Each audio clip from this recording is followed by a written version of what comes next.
Welcome back to Studio 7. Last week we touched on a subject that sparked a lot of interest among our Studio 7 viewers when we mentioned the word assertive. Today we're getting real with Jessica Phillips, breaking down this complicated topic. Jess, last week I admitted that one of the labels I put on myself is that I'm not very assertive, and I found out I'm not alone. So why is this such a tough issue for women?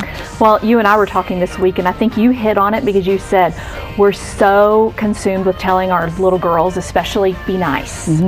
Be nice, be nice, be nice, because we don't want to raise mean girls. We don't ever want that call from the teacher or principal that our daughter's being mean to anybody.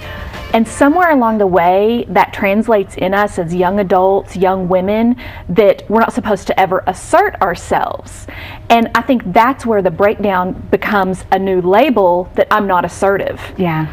And the truth is that great leaders, whether you're a leader in industry or just a good leader of your life and your home, we have to assert ourselves, because if we are in relationship, guess what? We're in conflict. Right. That's it. Yeah. Nobody minds being assertive until it's conflict, but that's when you need it. That's right. And then we don't want to come off as being called a witch. Yeah. We know the word. We know the one. Yeah. We know. But it's true. We avoid it at all costs. It is, because women, whenever we assert ourselves and we seem dominant, that label often comes with asserting ourselves. Yeah. And so we tend to be timid. We tend not to say what we're really thinking. And then we walk out of situations feeling frustrated and feeling like I was not my true self. I wasn't honest. And then guess what the result of that is? It's utter frustration. Yeah, and then we don't ever have conflict resolved in our life, which creates more and more tension.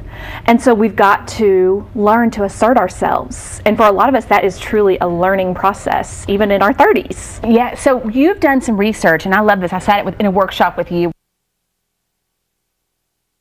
where you talked about how there's something physical that you can do to kind of regain some power in your mindset. Tell me about that. This comes from Amy Cuddy, is a research professor at Harvard Business School, and she talks about the power dynamics in us, and she studies hormones, and she says there are two key hormones in play in our body whenever we are feeling powerful or powerless. And the hormone levels that we've got to have in the right balance are testosterone, and that's the dominance hormone, and also, if you're feeling powerful, cortisol, which is the stress hormone, is going to be low, because truly powerful people who are powerful over their lives, not dominating other people, but powerful over themselves, they're confident, they're cool, they're not stress reactive. They're not. That's right. No. They don't have that heartbeat thing that I sometimes get. Me too. And that's why a lot of times we sit in situations and we close ourselves off and we make ourselves really tiny and small because we feel powerless. So Amy Cuddy has given us some quick, easy ways to power up.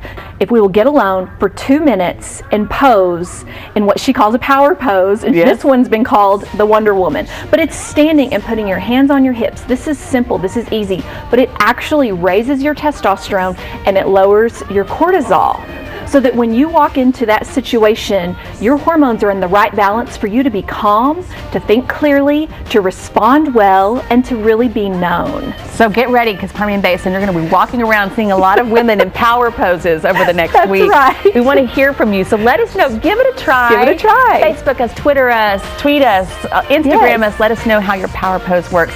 Jess, we've scratched the surface on this, but I love it's an important topic, and I think we'll be visiting this again very soon. We will. Here's to being assertive. That's right. And nice. And nice. Thanks, Jess.